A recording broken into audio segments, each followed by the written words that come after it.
শ্রী ভগবান বলিলেন, যদা যদা হি ধর্মস্য গ্লানি ভবতুরো ভারত অভ্যুত্থানম ধর্মস্য তদাত্মনং সৃজামাহম পরিত্রাণায় সাধুনাং বিনাশাচ দুষ্কৃতামঃ এবং ধর্ম সংস্থাপনার্থায় সম্ভাবামি যুগে যুগে।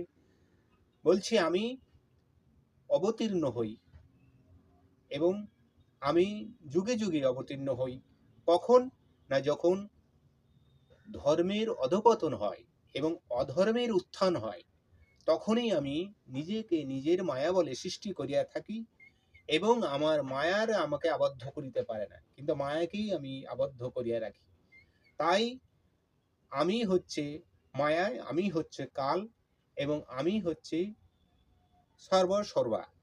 তবে আমাকে আমি দুষ্টকে দমন এবং শিষ্টের পালন করিয়া থাকি এবং